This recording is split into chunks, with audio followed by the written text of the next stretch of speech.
Hey, Katie's phone number is 77. I'm joking. What's up? Welcome in. Post-game, Bulls win. Spurs, they beat them. Vooch 39. Ayo triple-double. Goon of the night. All of that is coming and much, much more. CHGO Bulls.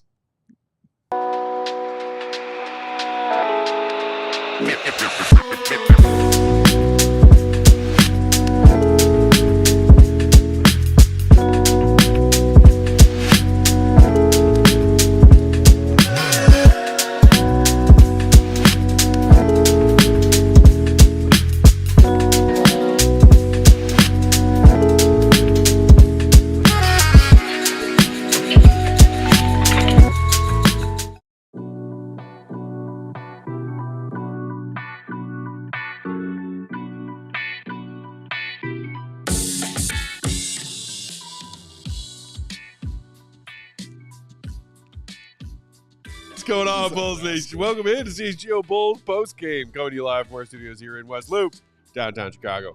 I'm Peck, Bulls_Peck. That's Big Dave with the jokes. Bam! Bam! BAWL Sports, Will to go Gottlieb, perfectly coiffed, Will_Gottlieb. And back in the producer's chair, queen of the controls, the one and only Katie Duffy. Thanks for hanging out with us. Hit that like button if you're hanging out with us on YouTube. Make sure you also subscribe to that CHGO Sports YouTube channel. Throw us a super chat if you're feeling generous tonight. Bulls get the win, 139, a new season high point total for the Bulls. Yeah. Over the San Antonio Spurs, 124. Big Dave, the Bulls won. Bulls won. Katie. Bulls win. One more. Bulls win. Slap him in the face with it. Bulls win. Drop the bomb on him, Katie. Bulls win. Bulls win, y'all. Victoire de Bulls. Victoire de Shout out, Bulls. Clem. You know Will Perdue's going to be on that as soon as he gets back. He was already asking Sarah. He was hounding Sarah about it. Like, where's it at? Do we have the French Bulls win? Do it now. Do we have it? Put it on. How does this turn on your screen and bring it up? Will, him and technology is pretty awesome to watch. It happens now because I said it. Gentlemen, we talked in pregame about no Wemby-less for the Spurs, a.k.a. no interior defense. They went small. Started Sohan at the 5. And look, Sohan is a competent defender. Yes. But we said in pregame, this is a game for Vooch to feast. My man For Vooch to feast. Vooch to We talked about how he has been efficient all over the floor so far this season. Shout out to the lead on Twitter, who after this one went final, said that in Vooch's last 3 games, including tonight, he's averaging 30.7 points, 9.7 boards, and shooting splits of 71 from the field, 55 from 3, 79 from the line, true shooting percentage of 83%. And tonight, what does he do? He drops 39. That's insanity. 39 points. The Bulls fed Vooch early and often. And when it looked for a minute, late third, early fourth, like the Bulls might let go of the rope on this, who do they go back to? Calm buckets from Vooch. Victoire des Bulls. It was amazing to watch, man. Vooch has just been unreal. Those stats are laughable. That's why I was laughing, because that is the laughable stuff right there. That's insane. I don't care who you are in the league. I'm one of the best players in the league numbers right there. That is laughable stuff that Vooch is doing. I mean, he will definitely be an all-star. I mean, I don't think it might not even be coach's decisions when you're putting up stuff like that. That's insane. So, yeah, he's been amazing. He's been awesome for the Bulls, something they could definitely lean on from the first quarter all the way to the end of the game. I remember a long-haired, hat-wearing gentleman, who's very handsome, was stating in the pregame that Vooch would be dominating, in the paint because Victor Wembanyama wouldn't be there. So let him feast, let him eat. And that's exactly what he did. I mean, 14 of 18 inside the arc. 7-course meal. 14 of 16 inside the arc. 14 to 16, right. Damn. Because I guess 16 to 18, and Will said 14 to 16. So I was he very just close. Doesn't miss. And, I mean, it's not just Vooch. And Vooch was incredible. Yeah. I don't want to gloss over that. 39 is nothing to gloss over. on 18 shots. I mean, that's ridiculous. Special. But over the last 7 games, the Bulls have shot under 50% from the field 0 times. They've been over 50%. Franchise record and the longest such streak across the entire NBA this season. Insanity. Yeah, and over that time, this is just the last 6 games, which obviously will be improved by tonight's performance. 64 true shooting percentage. They're just on fire. Like, I don't It's just crazy. I don't know what to say about Yeah, that. It's just like exactly, the shots are just falling like they've never fell before. in the history of anything. It's like the last 2 years of them not being able to make a shot from deep. Yeah. This is the regression for 2 years of poor shooting. Yeah. In reality, we thought it was just that they were a bad shooting team because Mm-hmm. 2 years is a long enough sample where you can make that kind of a claim and it's accurate. Mhm. Nope. They're just a completely different team this year. And obviously a lot of it has to do with the way that they're playing, the way they're getting those shots. That does impact things. But I mean, wow. 64 true shooting percentage over 7 games. Yeah. Ridiculous. Just out of control, man. Like, they've been constipated the past 2 years. You know, got some fiber in them for this one. And I mean, he's just been out of control. Just release the bowels. And I believe it was our guy, Drew Stevens, who pointed out on Twitter earlier today that with Wemby on the floor, the Spurs are the 8th best defense in the NBA. Wow. With Wemby off the floor, their defense is akin to the likes of the Wizards, Okay. the Bulls, the worst defenses in the NBA. So it's no surprise that the Bulls, on this hot shooting streak they're on, not just Vooch, but as you pointed out, go as a team, as a whole, against that Spurs defense, Mm-hmm. warm knife carving up soft butter. And again, this is the winning formula for the Bulls. Sure. We will play no defense. I was told there would be no defense, but we're shooting hot. Yeah. We can outscore you. And That's what happened tonight. Yeah, and it's scary hot. You know what I mean? It's not just, oh, we went on a nice little run. I've scored 70 points at that half. Seems like it's Like, not sustainable. It but just really seems like it shouldn't be, and yet it has we're been. getting close to the 25 game mark. It's like, when do we start saying who they are? You know what I mean? Like, what is this team? And as far as offense is concerned, I kind of know who this team is like defensively in other areas. But is this team this level of good in this offense? I know Vooch he's proven it consistently through these games. I know Zach has been just great. I mean, he just missed a triple-double. I mean, a quiet 11-9-9. Like, Zach. yeah, just missed a triple-double. Playing team basketball. Yeah, just outstanding play from him. And again, this is with Kobe out. This is with Lonzo out. This is with the ghost of Patrick Williams out. Like, these guys did not play in this game, and Giddey was questionable tonight also. Tough game for my guy. But yeah, man, like, Vooch is just, I can't, I said in the pregame, I don't have enough words to just state how good this dude has really been. And he just continues to be 1 point away from 40 points, man. Dave and Terry, you got to give him the ball. I understand the 3-point shot was there. You got to get him the ball. Let that young man get his 40. But 39 points for Vooch, man. Like, he's playing like that player. I want to say it's like that player in Orlando, but it might be a little bit better than that player in Orlando that we saw. Like, this dude has been unreal. The numbers say that he's been better than that player these last few games. And actually, 3-point shooting-wise, he's been better than that player. He, like, in the 50s. He's in the 50% range shooting 3-point shots. It's insanity, man. Like, Vooch has just been crazy good. And I really hope it continues. And I really hope he gets his all-star selection and teams keep looking at him. Yeah, the numbers from that season in Orlando are pretty ridiculous. I mean, it's 24.5, 12, and 4 on 48, 40, 83 shooting. Mm-hmm. But he was playing. That was one of his best years. That was his best year for sure. He was playing 34 minutes a game. This year, it's only 32 minutes a game, and it's 21 and 10. But he's shooting 58%, so 10% better from the field, 7.5% better on threes. And, you know, just roughly the same from the line. Mm-hmm. But, I mean, we talked to Zach about this the other day, and it's true for Vooch, too. Like, his usage is also down from where it was then, too. So, not only is he commanding less usage, I mean, he was 29.9% usage that year in Orlando, 22.6 right now. So, he's doing way more with way less. He's getting it more easily. He's being way more efficient.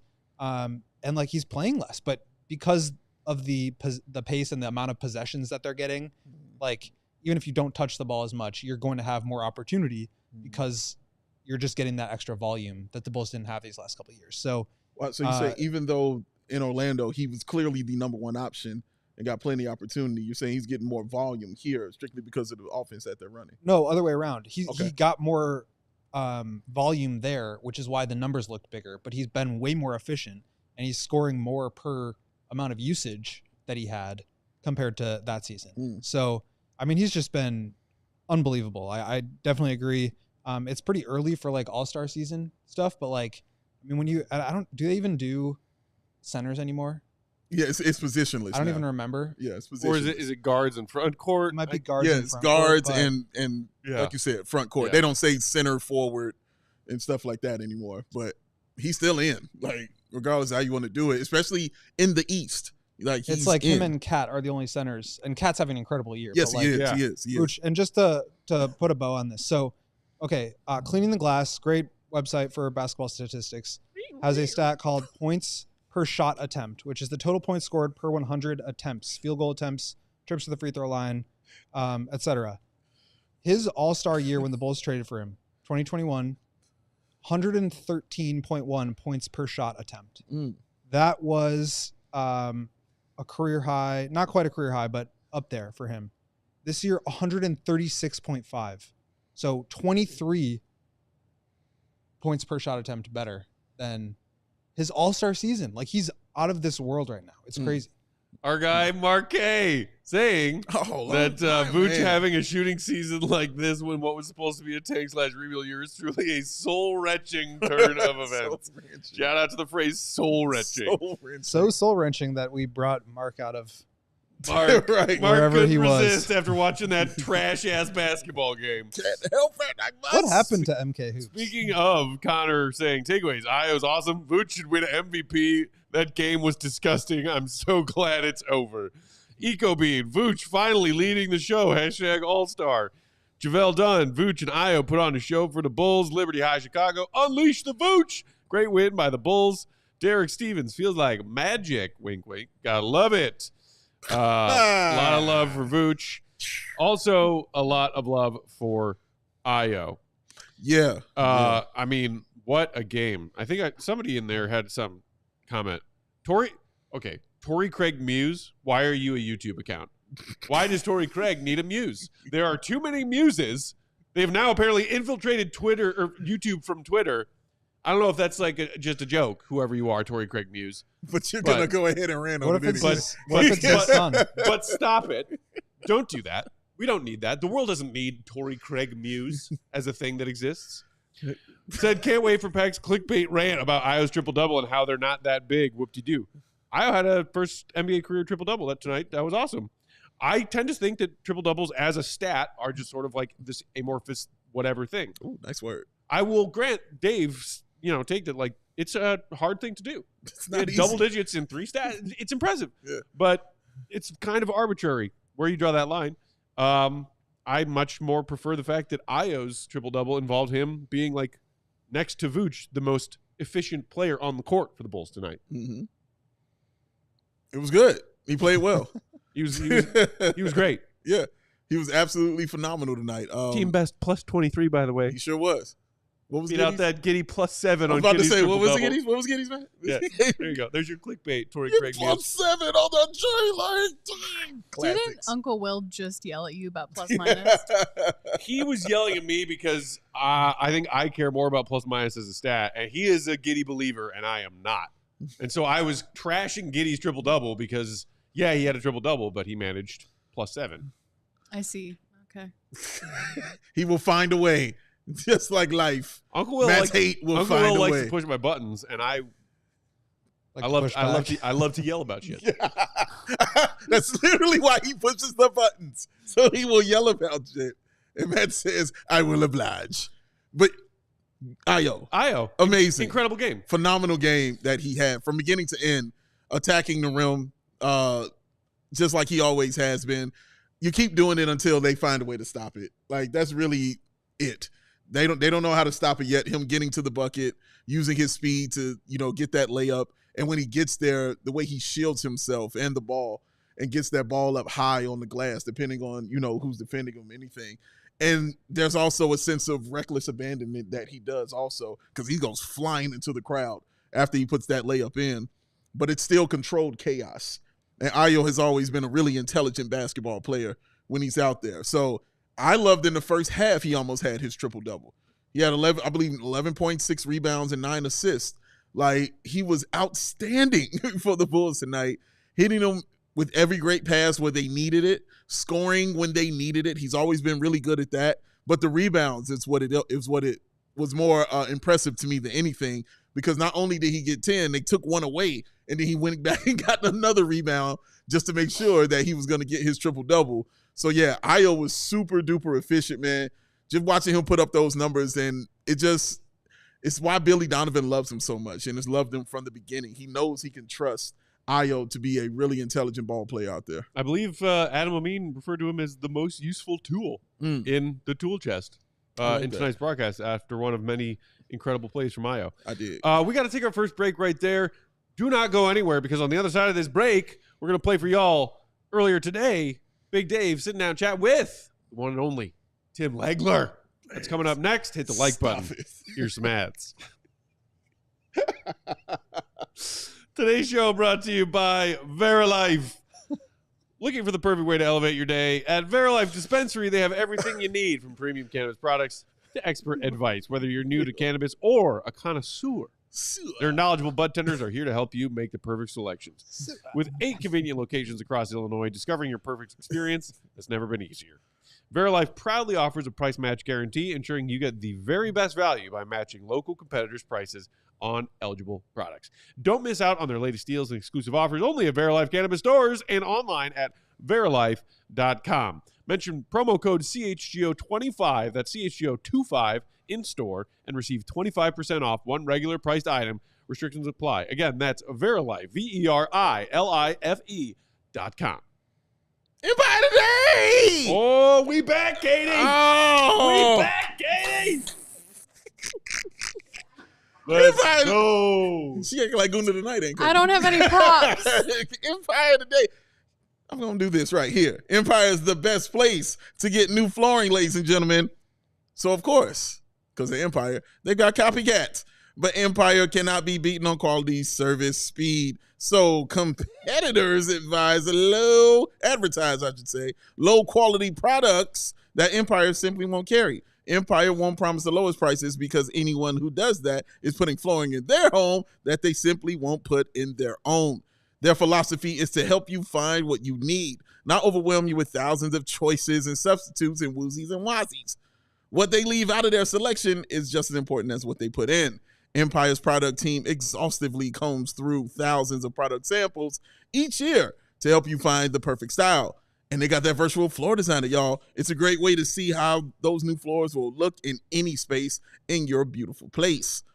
It's easy. Clickety-clack, snap a picture, and then instantly see how new floors will look in your home. Shopping for floors at a big box stores can be very frustrating. Katie is out there at the big box store just trying to get some new floors. She got to run and talk to Zach Biff Intophatis. That's his last name. Wow. Yeah. It's quite a name. Yeah. Tongue twister. Sounds made up. He don't even know how to make. Hey, he don't even know how to pronounce it. We'll see if you can repeat that tomorrow. Tomorrow it'll be a different guy working there, and that's the problem when you go to big box stores. Not gonna work It is here somebody who's always there that is changing over and over. You say, "Hey, where's Zach at? He doesn't work here anymore. Somebody else is too. Not in a jar. It's not that hard. Not gonna work here anymore." And that's how it happens at the big box store. Shop at home convenience. That's what Empire can provide you, ladies and gentlemen. And of course, they service their own warranties. If an issue arises, they say, pick up the phone. Call me. We'll take care of that. Word? Word. You got a base. Click. They got you covered, man. You don't need that manufacturer's phone number. Just call Empire and they got you back. Schedule a free in-home estimate today. All listeners can receive a $350 discount when they use the promo code CHGO. Restrictions apply. See EmpireToday.com/CHGO for details. A 580 to 300 Empire Today. Oh, she thinks Goon of the Night ain't coming, huh? Poor Paul in the comments. Hey, guys, I arrived in time for the Empire jingle. But no, Katie. Oh, Paul. Stick around.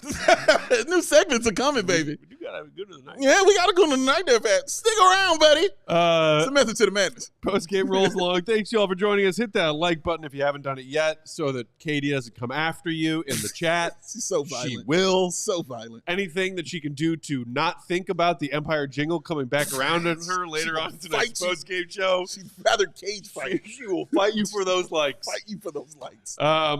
But for right now, claw your eyes out. Big Dave, you want to tee this up? Yeah, earlier, I got a chance to speak to LaSalle's own Tim Legler. You may have heard of him. He is awesome. We had a great conversation. It was great sitting down with him. We talked about the draft. We talked about mediocrity. We talked about the Emeritus Cup.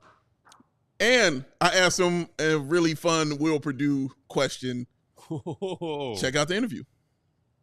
Get the dirt on What up, y'all? It's Big Dave, CHGO Bulls, and I am being joined by the one and the only, the man who shot 43% for his career at LaSalle from the three-point line, Mr. Tim Legler. You can follow him on Twitter at LegsESPN. How you feel, Legs? I'm good, man. I'm good. I'm getting excited for this Emirates Cup. Now that we know the matchups, man, it's going to be fun. Last year, I think, gave us some incredible moments in games, considering they really are just regular season games early in the year too, but it gives the league a little bit more juice at this time of the year. Last year was the run that those teams had through it, and then I'm looking forward to this. I love some of these first round matchups. Yeah, they're pretty good. Were you, when it first got announced that they were going to do something like this, like what was your kind of feeling on it for the Emirates Cup? Super skeptical because I understand, and they needed to do something to address the fact that the regular season importance was being greatly diminished by the number of games that guys were missing, whether it was to injury, load management, taking a longer time to come back from injury than you used to, whatever the case may be. A lot of the regular season matchups we had been looking forward to were not coming to be because of that. And it was affecting the sponsors, the networks, the fans, our job. It took away a lot. And everybody was just kind of saying, you know what? I'll just stick with the NFL and college basketball. I'll catch up with you guys later in the year when everybody's playing. And I thought, you know what? Is this really going to incentivize guys to play harder and to show up and play and, really take this seriously like it matters to win? I was skeptical of that. I didn't think the money was any sort of incentive for what these guys are making, the guys that are going to determine this. So I didn't think it was the money. It was about the pride. I didn't know if it was going to be there or not, but the pride was there. I was impressed right off the bat last year when the Cup started. You could see the difference in intensity in the games. They looked different than an early December game or late November game in years past. And so I was impressed, and give them credit. The league got it right, and the players bought in to their credit. And now I think we've got some awesome first-round matchups. 7 red-hot teams. Yeah. And Warriors are the only team struggling a little bit, lost 5 in a row, but they had a great start. But 7 of those teams are 60-11 in their last 71 games. So you're talking about like literally as hot as these teams will be all year heading into this. And that just sets up great basketball. Yeah. It's like the Atlanta Hawks just out of nowhere just went on a great winning streak and got themselves up in that cup, man. So, yeah, it means something to players with that pride. I know the money means something to those guys, maybe not at like the first, 5 or 6 players on that team. Yeah, I hear what you're saying. Like guys like 8 through 15 are like, I'll take that money. Yeah. Absolutely, man. Yeah, I'm definitely looking forward to watching it. One team, though, who did not make the tournament is our Chicago Bulls. Not that they did put forth an effort. They won their first game ever this season playing in the Tournament Cup. So, because they didn't win any last year. So, they won their first one this year and had an opportunity just, couldn't get it done against the Celtics to get it in. But, hey, it's the Celtics. What are we talking about? But let me ask you this, man, because the trade that trade time is coming up. December 15th is around the corner, and it feels like the Chicago Bulls are who everybody wants to date. And they have everybody on their roster right now, from a Zach LaVine to a Vooch to Lonzo Ball to even a Patrick Williams. Guys' names keep coming up kind of in those trade talks. What do you feel who's going to be getting looked at a lot on this team? And do you feel all eyes definitely will be on Chicago? I do. Listen, doesn't it feel like that? It's been like that for the last 2 years. I mean, like everybody on their roster came up at one point or another over the last couple of seasons. And it's because the Bulls are in that strange place in the NBA that I call NBA purgatory, right? They're good enough to field a competitive team most nights, but they're not good enough to really be relevant in terms of the Eastern Conference playoffs or making a run. They're entertaining, but a lot of that has to do with the fact they're very porous defensively, so they're involved in a lot of shootouts, so the games are kind of fun to watch.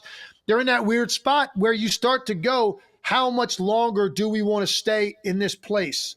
So you've got options. If you're the Bulls, you've got options. Do you strip it down and kind of start over, which a lot of franchises go through that, and they have pieces that have talent enough that you can see fitting in other places and maybe being a missing piece for a team that can contend.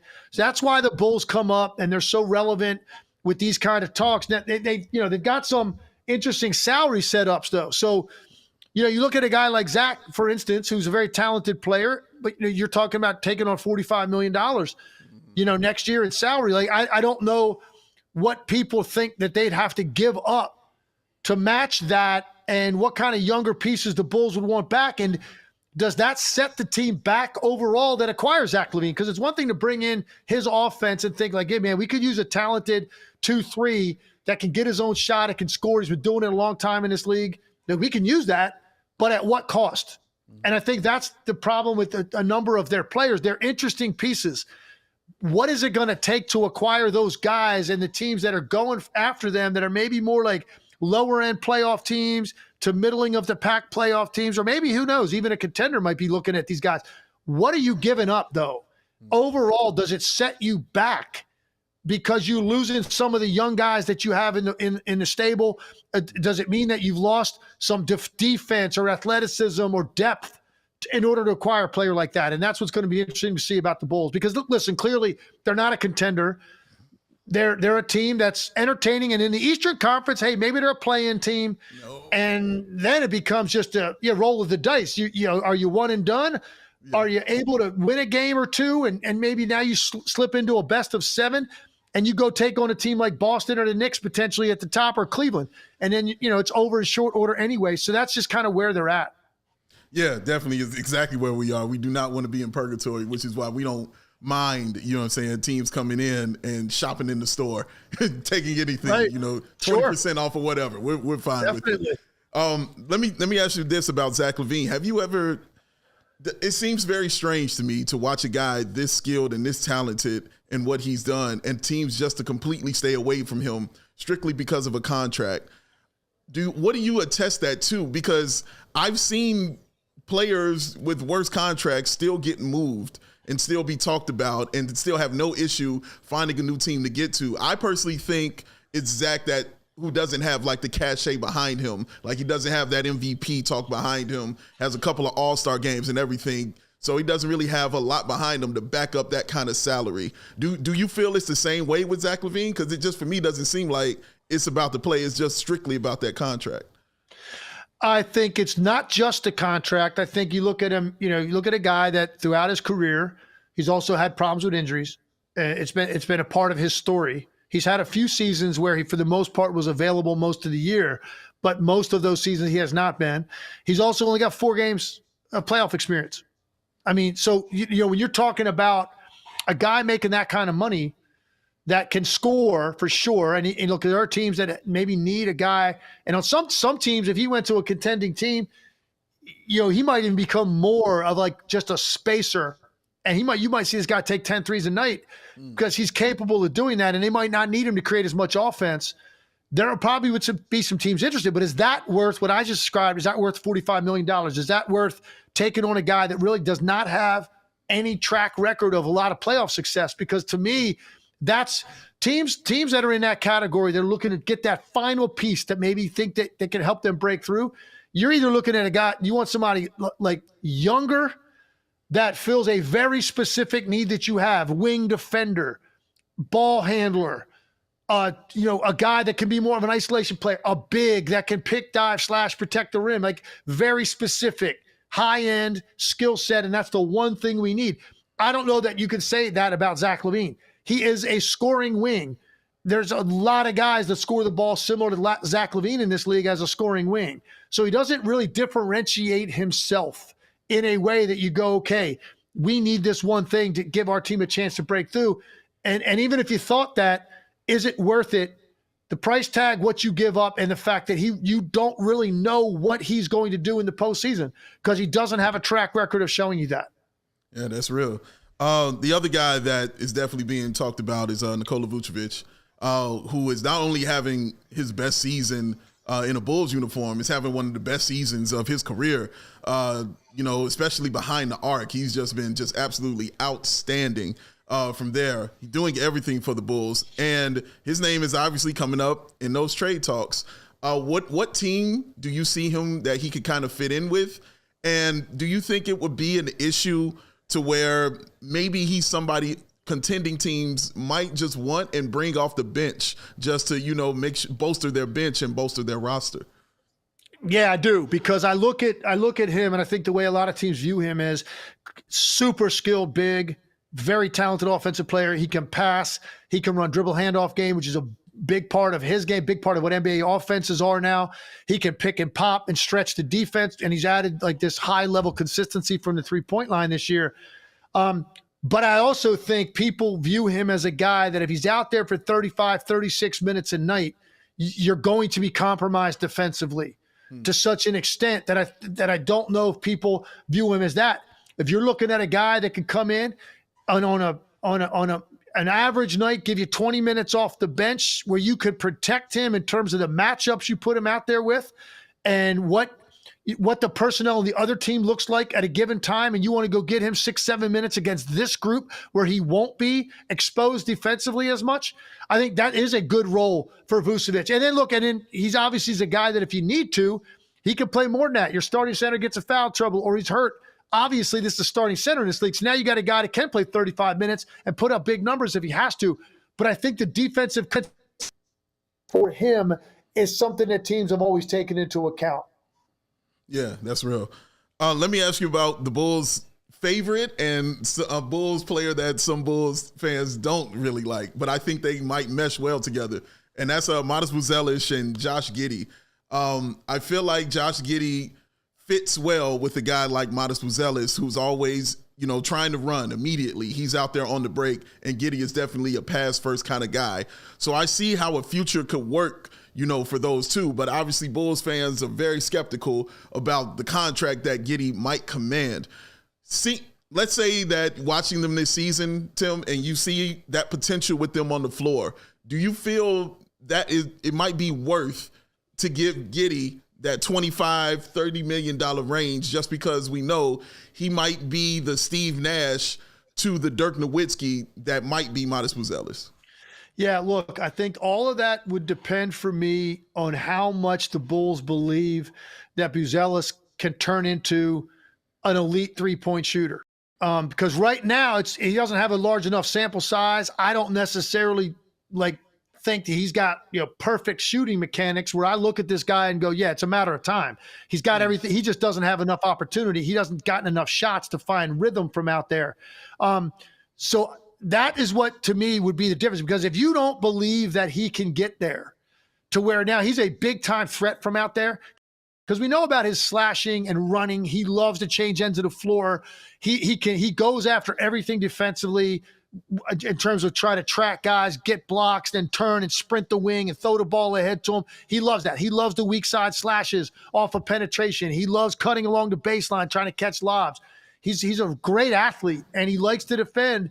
Question is, can you pair up Giddey and Buzelis on the floor at the same time for extended minutes with those kind of shooting limitations in the modern NBA? And I don't know yet what the answer is for Buzelis. They are around him every day. I'm not. I'm seeing a guy 11 minutes a night or whatever he's playing. I liked him a lot coming out of the draft. And I even talked about him draft night on the air, saying I thought, try to find that diamond in the rough sleeper pick. I liked that pick. Yeah. But now I need to see is that going to come? And he's so young and it's so early. It might be a couple years down the road, but that to me is what the Bulls have to look at. If you're going to pay Giddey that kind of money and you plan on playing those two guys at the same time, is there enough three-point shooting on the floor with what the league looks like now, where you might need 12 threes made on a bad night? Some nights you need 18 just to stay in the game. Is there enough between those two guys? Because obviously that has not been a strength of Josh Giddey. No, it has not. Not over the years it hasn't been. Is there anybody on this Bulls team that you feel should not be up in a trade discussion? Because we are in purgatory, and it feels like guys just need to go. Like the only guy I look at personally is a guy like Modest Buzelis because we just drafted him. But is there anybody else you feel like the Bulls should be looking to hold on to for their future? I don't think the situation they're in, no. I think it's one of those deals where it's an end of season sale. You open both doors, let everybody in, give people a discount code. You want to do some early shopping, right? You free gift wrapping, free shipping. Like you do what you have to do to try to see who is really serious about coming and make a trade. I think, look, you just drafted Buzelis. There's no way you could have made a determination on him to this point. He's shown flashes of, I think, what you thought he was coming in. He just hasn't had extended run. And at some point, second half of the year, maybe he gets that, depending on what happens and how competitive they are. And the play-in sort of changes the way you view it now. Like it used to be like by All-Star break, you kind of knew, like we're not going to the playoffs. And now the last 2 months of the season, you treat differently. Now you could be 10, 11, 12th in the Eastern Conference, and you're thinking like, man, we got a chance at the play-in. Like we got to try to do that. Our fans expect it. So now you kind of coach differently as well. So I don't know when the extended run will come for him, but he would be the one guy probably at the top list. Look, I like some of their players. I mean, I like LaVine. I like Vucevic. I like Patrick Williams. I like Kobe White. I like their players. But at this point, with where they are in a track record of mediocrity in terms of wins and losses, you have to open up your mind to pretty much anything and what's available out there. And your phone, you don't have just one phone on the desk. You got like 8 phones. It's almost like a telethon. You got a telethon going. You got 8 people answering calls 24/7, and that's what you're doing right now. You're just trying to see who's out there, who makes an interesting offer. And you never know when somebody's going to blow your doors off with an offer. all of that is facts right there, too. One more question for you before you get out of here, man. One of the guys who's on our staff now who does the games with us is Will Perdue. Do you have any memories of going up against a Will Perdue that you can share with us or talk about his game when you got out there and had, some time to play? Only that Will had for as nice a guy as Will Perdue is, and I like Will a lot, and he and I have known each other a long time. He's kind of nasty on the court, man. Like his elbows would find a way into your head, like randomly, maybe because he's so damn big and I'm 6'4", so my head was always at his elbow height. But he was always a dude that I felt like would just catch you with one when you weren't prepared for it. So he had a nasty edge to him, man, that belied how nice of a human being he is. Let me tell you, it's the same way, sir. Nothing has changed. Nothing has changed. Till, thank you for joining us, man. It's always a blast and a pleasure to talk to you, man. Thank you for taking time out and coming on our show, bro. Appreciate you having me. Tim Legler, the one and only. We got to take one more quick break here when we come back on the other side. Highlights from that chat with Tim and more, breaking down Bulls win over the Spurs tonight on CHGO Bulls. Stick around. Wow. Tonight's postgame brought to you by Public Rec.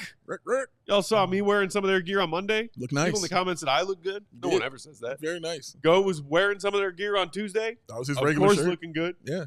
That was just something you always had. And that goat green. That's it. Y'all need to check out Public Rec. My goodness, whether you need clothes for the work week or formal outings on the weekend, Public Rec's Game Changer Pants will be your new go-to. They're the most comfortable dress pants and last pair you'll need for the office or events. They're a local company founded right here in Chicago. Public Rec truly captures the feeling of evenings in the city. Big Dave, you say they're just right down the street here in West Loop? Right down the street, couple blocks, baby. They're our neighbors. Mm-hmm. Woo! Shout out Mr. Rogers. Mm-hmm. Public Rec not only has the most comfortable pants ever made in many different styles, they also have a huge selection of high-quality everyday basics. You can revamp your entire wardrobe with their perfect-fitting polos, shorts, and hoodies. Goat was wearing one of their little short sleeve Henleys yesterday. You liked it. And liked I it was a wearing, lot. I believe, what they Like it, call man. their go-to tee, just a plain t-shirt. Super soft, super comfy. Look nice. Not bad. Not bad. Also, they have pants that come in waist and length sizes that are perfect for any and all fits. So whatever your size, be it a 32 by 32, a 40 by 30, they have pants that are essentially custom fitted for you without any tailoring needed. Stop suffering in regular pants and give the gift of comfort this holiday season. For a limited time only, our listeners get 20% off when you use promo code CHGO at checkout. That's 20% off with code CHGO at publicrec.com. After you purchase, they'll ask you where you heard about them. Please support CHGO Bulls. Tell them that we sent y'all there. Give yourself or someone you love the gift of comfort this holiday season. Beer. Love comfort. And he likes beer. Love beer. Comfort and beer. The only two things I really want in life. Watch him embrace both right now. I mean, I'm not wearing my Berk, so I'm not fully comfortable. Yeah, you got a little comfort, but you are embracing that chill over there, sir. Because between work, social media, and the choices life throws our way, it's no wonder we're more worked up. Coors Light celebrates rising above and choosing a chill mindset. Why not turn that rained out barbecue into the Will to Go Gottlieb and Will Perdue 18th annual karaoke house party, my backyard. Or after a tough loss, settle scores with the ice cold peace offering. Make the choice to choose chill, then reach for a Coors Light and that mountain code of refreshment. Because when those mountains turn blue, oh yes, you know what to do. It's go lager, go filter, and go package for a smoother finish. So when you embrace the chill mindset, crack open that frosty cold Coors Light with that mountain cold refreshment. It is crisp and refreshing as the Colorado Rockies. Make the most out of those times to choose chill and choose a Coors Light. Get Coors Light delivered straight to your door via Instacart by going to CoorsLight.com/CHGO basketball. That's CoorsLight.com/CHGO basketball. Celebrate responsibly. Coors Brewing Company, Golden, Colorado. Yeah. Moving along, CHGO Bulls postgame. Bulls beat the Spurs in a high-scoring slop fest. Shout out Tim Legler. We've been able to chat with him a few times now this season. Always fun when he comes around. Great. What did you say, Dave? You were just lobbing him up to Legler and he was slamming him down? It's man, dude. You know, famous NBA alley-oop finisher, Tim Legler. I'm telling you, man. Or it's like, it's just a shooter. You know what I mean? Like, that's always point guard is my favorite position in basketball. So I enjoy when I get to be that. Just like, oh, there it is. Buckets. Also, I love how he said that about Uncle Will. Yeah. Nicest guy in the world. Nothing but elbows on the court. Nasty. And like, Nothing but elbows on these seats, too. He's always knocking me out of place. I mean, and boxing me out for no reason. Purdue's Come on, Perdue. 7'2". Yeah. Legler's what? Probably 6'5", maybe. Yeah, Something he's not like that? short. Yeah. So, but again, at like boxing out, elbow swinging, head height. Yeah. Because I swear to God, when he said that about Perdue and his elbows, I thought about it. I am a childhood Bulls fan. Like, collected a lot of Bulls basketball cards back in my youth. Yeah. I've probably got somewhere between 20 and 30 Will Perdue cards. Yes. He signed most of them. Yes, he did. We brought him to We the brought our office cards like in when we and he first signed started it. working Yeah, with yeah, Will WC. Yes. If I think about it, well over 50% of the photos of Perdue in my Perdue basketball cards are him swinging That his is elbows so true. after a rebound. That is so true. It's just all elbows. It's all elbows and dunks. Like, that's all it is with him, man. Just swinging arms or dunking. No, it was great talking to Legs like that. Even when he came on, we talked about some basketball and off camera when he was on, just discussing his college days and stuff like that. We talked about Mitch Richmond because he definitely went up against him. So, no, it was just fun. He played with L-Train too, Lionel Simmons. Like, yeah, no, Tim Legler is that dude. Like, for real, go look up him in college. Like, he was that dude. But but it's just cool because I have so many more questions for him about, you know what I mean, how he came up and all this other stuff, man. But I love the things he was saying. Just agreed with everything that he was saying about the sell-off that they need to be having, how the hate phones need to be in front of them, need to be taking all the calls, because I like how he put it at the end of the day, when do you decide that you don't want to be here anymore? There's a reason it's called purgatory. Nobody wants to be there. Like, nobody enjoys being there. It's not a good place. So when do you decide that you're tired of burning and you want to get out of here?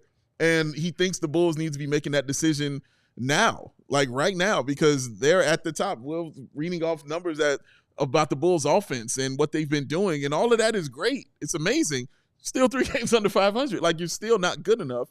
You're still going to be battling for those little tiny spots, and you shouldn't be in that position any longer. So, again, a lot of stuff was their fault, front office, I'm saying, leading up to this. But right now, a lot of it is out of their control because they just have to wait until dates come up. They have to wait until these teams start calling either one of those 8 phones for them. But, yeah, man, they have to make these moves, Will. Like, we just all think it's time. Yeah, I mean, like, the issue is not that they're in purgatory. It's that, like, the moves that they made haven't been able to get them out. Like, I don't think they want to be as good as they are right now. They would much rather be 5-15 like the 76ers. But the reality is they're not. They're 10-13, and they're playing really well. And, like, that's not, like, a bad thing in a vacuum. But when you're trying to preserve a top 10 pick, like, you got to be a little bit worse than what they are now. And so I understand that it's, like, a difficult situation. You can't plan for everything, but you have to give yourself as much room for error as possible. Sure. And they just didn't do that because they decided to go this, like, you know, halfway in, halfway out, 1 foot in, 1 foot out approach to try to avoid really going through the agony that a team like the Wizards are going through right now. But at the end of the day, like, the Bulls have to get way more lucky than the Wizards do in order to get themselves out because they just have fewer outs. And I think that's just a challenging place to be. It's not the way I would have done it. And I think that when you do run it as close as they are, like, this is the situation that you find yourself in where it's a little bit too close for comfort. And right now they are the 8th seed in the Eastern Conference. They would be giving up the 15th pick to the Spurs, who, by the way, I'm sure we're glad to have lost tonight because the Bulls give them their pick if they fall outside the top 10. So again, you can talk about, like, the individual games and all this stuff, but, like, to me, and it's why we keep bringing it up, the thing that matters with this season is the draft pick. And, like, so we're going to keep talking about it because that's like the point of the season. And so they just have to get this right. And right now they're not doing that. Goon of the night over here. Like, Will's going for it. The belt is seeping into I'm him feeling, right now. I'm feeling this belt. I'm just sitting here in silence thinking about how the Bulls are 3 games under 500. 3 games under 500. Time is Have they truly ever a been flat there circle. before? I don't recall. It is truly remarkable. It does not matter what this team tries to do. Uh-oh. Ever. Yeah. They will always be just a little below mid as hell. They're going to be where? Mid at just below mid as hell. They can be trying to be good, competitive. Yeah. Compete. Let's go to the playoffs. Just below mid as hell. We're going to steer in a new direction. We have a top 10 pick to protect. We're going to be surprisingly just below mid as hell. This is our life. Why are there Bulls dogs gathering?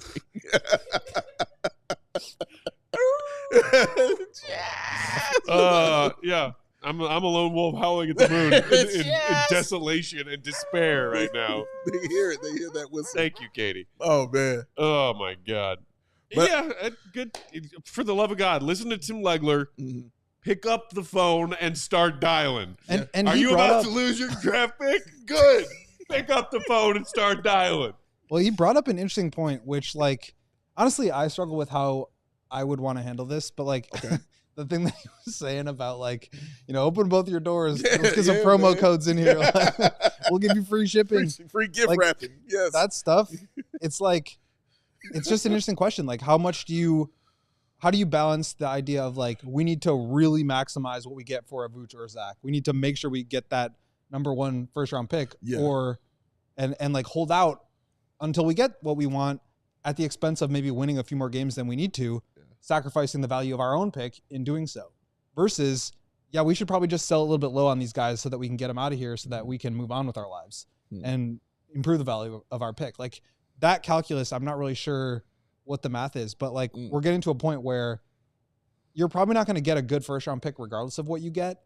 And really the value here is your own pick. And so if you're not only sacrificing the value of your own pick, but maybe sacrificing the entirety of it, like, I don't know. I just think at a certain point you have to make some hard decisions. And again, you've got 10 days until December 15th and a couple months in between then and the trade deadline. A lot can happen. But I mean, you look at the next couple games the Bulls have here on the schedule. Very spaced out, by the way. Very Plus, spaced tomorrow out. night, second night of a back-to-back. Sure. Then you got a Sunday game. Then they don't play again until the following Friday. And they've got the Pacers, who are 9-14, worse than the Bulls. Ugh. You got the Sixers, who are 5-15, worse than the Bulls. You got the Hornets, who are 6-12 or 6-13. According And to the then, broadcaster, they won the NBA championship tonight. and then the Toronto Raptors. So, I mean, they could. I mean, I'm not saying it's likely or I think this is gonna happen. They could win starting from the Nets game to tonight and these next 4. They could win 6 in a row and be above 500. Like, Y'all goes trying It's to a talk real me into this earlier possibility. tonight, and I profusely negate. I just said no. The Bulls are not going to continue shooting 85.5 million %. The streak is going to stop. It has to stop. It's got to They stop. can't keep getting away with this. Oh my goodness, man. Yeah. They're all winnable games. Like if you're looking at it logically, like Will is, but no, I don't believe they'll go 6-0. I'm not But saying they are winnable. Yeah. Like they're all winnable games. they're going to that be they're the playing. favorite in probably all of them. Oh my God. why do you mess with him? Somebody feed me some ricin right now. How about I mean, some the Lily of the Pacers- Fields? Lily of the How about some Lily of the Fields? The Pacers they've lost 4 in a row, 3 out of their last 10. Mhm. They've won 3 out of their last 10. They're 9-14, and they have a worse point differential than the Bulls. That's the best team they play in their next 4 games. Mm. They've got the Hornets, who are 1-9 in their last 10. They've lost 7 in a row. They got the Raptors, who have lost 1 in a row, but are 5-5 in their last 10. So they're playing a little bit better. And then the Sixers, who are the single most disappointing team in the league. We don't know what's going to happen with Embiid, Paul George. Yeah, we don't know what's up with that. Like, so you're I saying mean- Embiid might be back? and look, you've got the Celtics and the Bucks twice right after that. So it's not like the end of the year happens after these next 4 games. But again, I mean, you got to have your priorities straight. Yeah.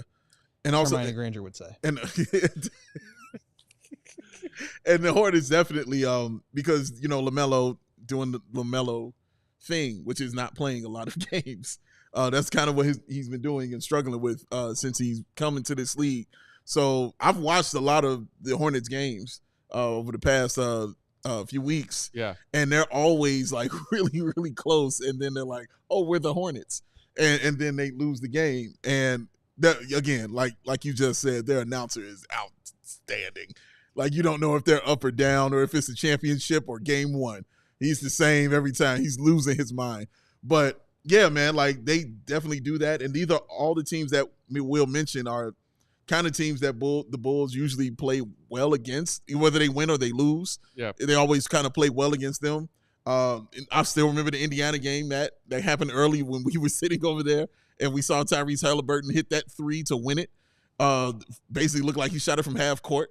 But again, that was a very close game. That was a different Halliburton. I mean, he's not a whole playing different kind the of same Halliburton as he was then. Yeah, I know. I'm just saying how it's always kind of close when they play each other. Even the Raptors, doesn't even matter who's there for the Raptors. They're going to have a Raptor, a Velociraptor-looking basketball player. And it's going to be a tight game with that. I'm interested to see how the Bulls pull that out. I don't know the numbers, Will, on what the Bulls do in those tight games. I remember those numbers from last year because we harped on them, how good they were down the stretch because DeMar DeRozan would just win those games for them. But I have to check that out to see what they do in these close games. But yeah, man, they're definitely all winnable games. I don't think that they're going to win all of them, but they are all winnable for the Chicago Bulls, these next 6 for sure. All right, before we get to Goon of the Night, I wanted to at least touch on, and he may get some votes, but Miles Buzelis, the Rook, who got 19 more minutes off the bench tonight. Billy Donovan still shorthanded, missing Pat, missing Kobe, missing Lonzo, Sure. and thought he did the most with his minutes again tonight. Mari Green in the comments asking, so how many Pat minutes has Modest siphoned already? All of them. You want my answer? Because it's all of them. All of them. All of them things. one. Is it likely going to happen that way when Pat hopefully soon comes back from injury? No, because they just signed him to a $90 million contract. And as much as he might want to, Billy's not benching a guy who they just paid $90 million to. Fair. But look, 11 points, 2 of 3 from downtown, running the floor as always. Active hands defensively. He didn't tally a block tonight, but he broke up a couple passes tonight. When the Spurs were trying to gain interior penetration. Like, that putback dunk he had, following the miss, running baseline. Pretty vicious. I mean, echoes of Taj Gibson in Game 1 of the Eastern Conference Finals. He said it. Yeah. Echoes of Taj Gibson. You know what I'm talking about. Oh, I know exactly You what all you're talking know about. the Taj putback dunk I'm talking about. We all know. That's where my brain went when I watched Modest do that. It looked amazing. It was fun to watch. And, I mean, Modest is just super athletic kind of guy. You're going to be seeing that more and more as he's on the court. But, yeah, he definitely got popped in the face. Dude. By ones. And, hey, trainers, A lot of blood. when you see your player bleeding, do not wait until he gets to you to decide to give him a towel to cover up the faucet of blood coming out of his face. Did somebody give Jeff Tanaka his job back? When one more time, Tanaka, was that you? Oh my God, dude. Like, you're walking with him, and it's like, hey, man, what's up? What's going on? You all right? What's wrong? Yeah, my nose won't turn off. Like, it's just leaking. Give me a towel. Give him a towel. Is all I'm saying. Don't wait till he sits down and then say, we think you need a towel. Make that decision early on. All right? That's all I'm saying. Unfortunate that it was friendly fire. Yes. They showed in the replay slow-mo. It was Zach LaVine trying to avoid fouling the guy he was guarding, and then No, he was boxing out so Ayo could grab that last rebound he needed. Let's go. and catches Modest. I think people in the comments earlier were talking about, like, hey, it could be a broken nose. Like, it didn't look great. A lot of blood, obviously. Yeah. Friendly fire, much like training camp. Derrick Rose, Taj Gibson. Remember that? I do remember this. Yeah, that happened. That led to, briefly, face mask D Rose. Yes, it did. Which I also saw people in the comments talking about earlier. Are we about to get the masked Modest? Because if we get masked Modest, well, A, we're obviously making a CHGO piece of merch with a masked Modest on it. Yes, Modest. And he will immediately become my favorite NBA player currently and climb the ladder of my favorite NBA players all time. If he keeps doing what he's doing on the court and puts a Zorro mask on, Hall of Fame. Oh, we'll have to put together a list of best NBA players who wore masks. I mean, shout out Uncle Will. He did long do this. time mask wear in his NBA playing days. He sure did. Is Rip Hamilton already number one? Ooh. He was like the only one that just wore it. He popularized it. But he like continued to wear it. Yeah, like even when he didn't need LeBron it. wore it for a little bit, and then he took it off because his nose healed. Yeah, they wouldn't let him have the fashion statement. Yeah. Remember he was rocking the all black one? Rip was just like, that was his career. Yeah, that was his career. He committed to the bit. Worked for him in Detroit. Not so much Not Chicago. so much here. Not so much here. Hey. Yikes. I haven't thought about Rip Hamilton in a while. It's been a while. Good thing we had. You know that what I am conversation. thinking about though? Heavy, Katie! It's good to the nighttime, baby. Let's go. You should be ready. Look at the That clock, thing right Katie. there. You gotta know It's that time. You should know Goon of the Night is gonna be on here. To be the man, you gotta beat the man. Now, I'm the man. You know what that's from? Wow. I mean, I know I said it. I just don't know what it's from. Goon of the Night. Woo-hoo. Brought to you by Empire Today. Look at the gloriousness of this thing. 588 2300. Katie. Empire Today. I like how she said, well, let's see if you make Sarah do it. Yeah. We went to Sarah. I mean, hit the most dulcet tones, just went way up with it and finished it with today and a smile. And she did it twice. See, well, Two then different shows. I'll just clip off Sarah doing it. And whenever you toss to me, I'll play Sarah. Okay. And then I'll wait for you to say Empire Today right after that plays. Victor Wembanyama. Yeah. My favorite part was like, we was like, yeah. She was like, wait, what's the problem? He was like, yeah, Katie doesn't like singing. And she said, what? Why? I'm like, gotta ask Katie No Fun, man. That's on her. You gotta ask her. Look, Sarah's a better person than I am. We all know that. It's fine. Goon of the Night. Stop setting me up. Empire Goon of Today. the Night, man. We'll go Gottlieb. I'm going to start with you, sir. Who is your Goon of the Night? I'm gonna start with Nikola Vucevic. I was going to say Zach's elbow. I was thinking about Zach's elbow, Okay. but I'm gonna go with Vooch because, Okay. as Ayo stated after the game, according to a tweet from the Bulls, start the Vooch All-Star campaign. I think the wagon is rolling right Yeah. now. The train is on the tracks. It's moving. Mm-hmm. 39 points. He missed 2 shots inside the arc. Unbelievable game from him. Unbelievable season from him. And just completely dominated the Spurs in every single way. I mean, he was outstanding. He was outstanding. He was. He absolutely was. Katie Duffy, coming to you. Who was your goon of the night? I'm throwing you a curveball. You ready for this? That's what goon of the night is for. Let's do it. All right, you're gonna hate I this. just went high heat. You're gonna hate this. I have to actually look at the box score for this one. Okay. You ready? Here we Come go. If you say Taylor Horton Tucker right now, I'm Taylor Horton Tucker. Okay. Hear me out. Okay. The floor is I'm yours. so ready to hear you out. 5 of 10. Getting shots up. A respectable person would stop shooting. Goons do not stop shooting. She's learning. 2 of 4 from 3. Now that's actually not bad. I'm not That's upset. solid. I'm not upset at that. Mm-hmm. 3 rebounds, all defensive. You know, offensive rebounds are great, but defensive rebounds, you need them. So How many turnovers did he have? Stop it, Matt. Just 4 assists.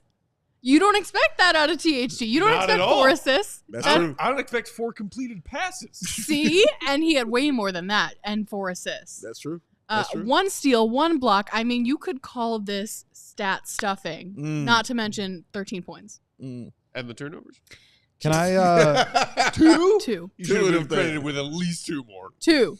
can I add a little stat to THT, who is honestly a great Oh, yes, selection? please do. This Let's is good. go, Will. This is from Bulls PR. Taylor Horton Tucker totaled 83 points in 100 minutes played during the last 6 games. That's He, goon stuff. he joins Michael Jordan as the only Bulls players to score 80 points in 100 minutes played or less over a 6-game span. Goon. King of goons. Are you That's serious? insane. You heard what he said. Are you 80 points in 100 minutes. And he's off the It's bench. Taylor Horton Tucker and Michael Jeffrey Jordan. Yo, and he's not even And the for sixth MJ, man. that's like 2 1/4 games. yeah, 100 minutes. because he's a starter. Right. 80 So points that for THT is spread over 6 games. in 100 minutes. That is insane. That's Goon. insanity. And the other day we were at practice and we were talking to him about it. And he like knew he was scoring a lot, but and it was like 36 points in 33 minutes or something. Mhm. And he was like, wow. He's like, not bad. He was Not impressing himself. I mean, that is just absurd. Not bad. Not bad at all. Matt Peck.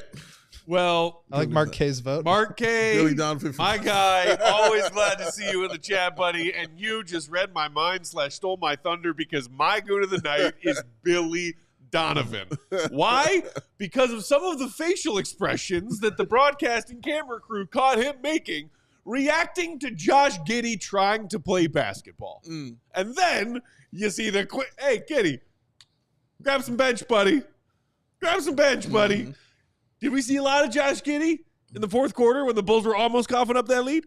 No, we did not. We did not. No, we did not. We did not. When do we see Josh Giddey in the 4th quarter? When Billy Donovan is more than confident Yeah, that the Bulls have this one in their pocket. he did. The Bulls did not have that in their pocket for a while there. They did not. End of the 3rd going into the 4th. They did not. Yo, Billy Donovan, it is no secret, if you're paying attention, that he is no fan of Josh Giddey. And I get that there's plenty of Bulls fans who are no fans of Billy Donovan. Sure. The Blackhawks just fired their coach today, and a whole bunch of Bulls fans said, Billy next! Billy's head on a platter! Let's go! You watch pregame, go to it's not happening. It's not happening anytime soon. That's what Go said. And man, I just loved watching Billy Donovan react to it. The Chuck Lee. What do you think THT was going to catch up to that full court pass? Oh, God, yes. 8-second violation? You missed this one, but they inbounded him the ball from the baseline, and he stepped on the baseline while they were inbounding the ball, and he turned it over. So, yeah. High basketball IQ, though, Dave. High basketball IQ. Damn. Oh, man. Okay. That was awesome. Honestly, those were amazing. Wow. Those are really amazing. Those are really amazing. This is why I like doing this so much, man. You guys make it hard. And that's what it's about. Also, big shout out to Modest Buzelis, the trainers. They almost got goon of the night for what they did. Shout out to, like I said, Zach LaVine's elbow, who hit him in the nose. I'm interested to find out what's up with him. But Goon of the Night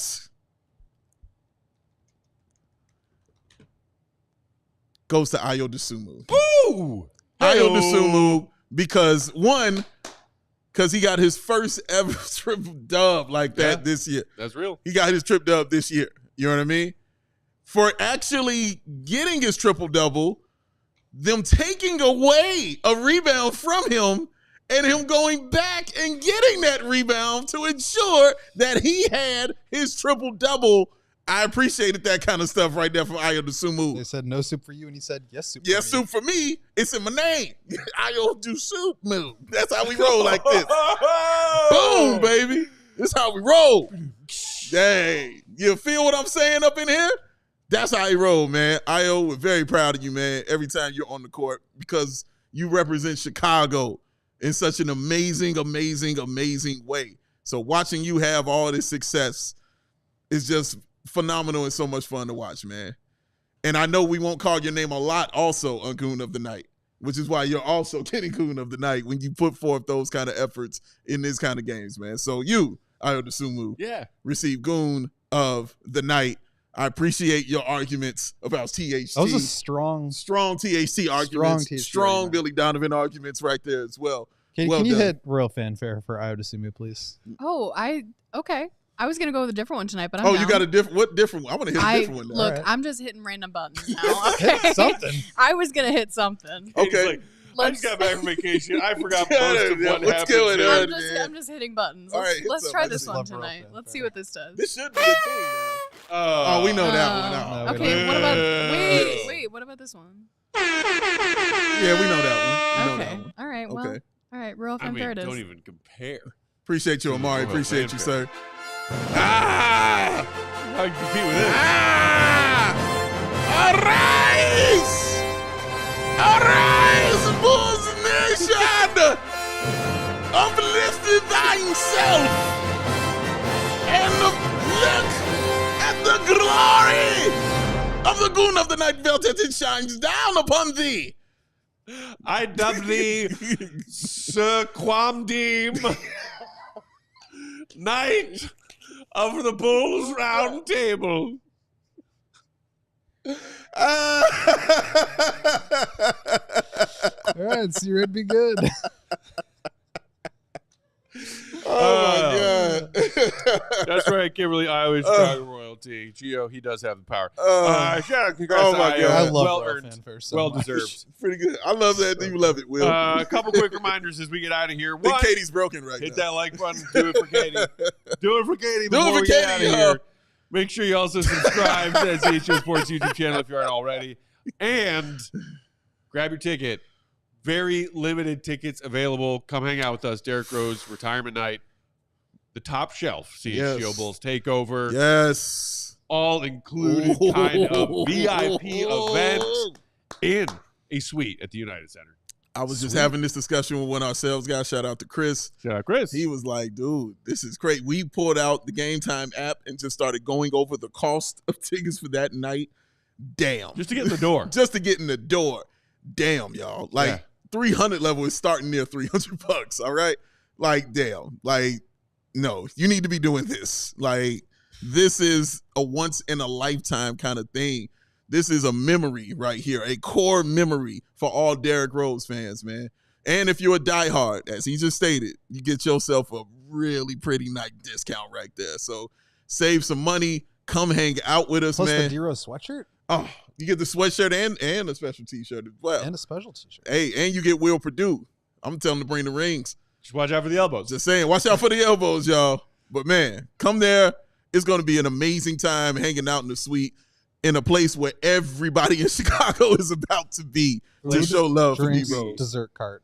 Come Yeah. on, What man. more could you ask for? Please Come be on, that man. night. Also, Katie just said, if you come to Derrick Rose night with us, we'll play Royal Fanfare for you in the suite. I love this idea. Nothing to make you feel like more of the bougie elite class. Come on with it, hanging out baby. in United Center Suite. Come on, baby. The little serious. royal fanfare. I'm gonna playing download through the it on speakers. my phone. Every time somebody walks in, I'm gonna play it for them, like an entrance music. Like Halpert announcing every guest arriving at Dwight's garden party. Amazing. Mr. James Halpert. All right, that's it, y'all. We are back in action tomorrow man. with the Chicago Bulls, who come home for the second night of a back-to-back, playing Halliburton and them Pacers. First time we see them this season. First time. 7 p.m. tip, 6:30 pre. We will see you then. Until then, Will the Go Gottlieb, Will_Gottlieb, read his stuff, allchgo.com. Big day, bow. BAWL Sports on Bulls_Peck. January 4th, CHGO Alex. Bulls. Shout out and thanks to Queen on the controls, back in action, Katie Duffy. Glad to have her back. Hit the like. Be well. See you. Be good. Peace and love. Bow. We all silly like the mayor.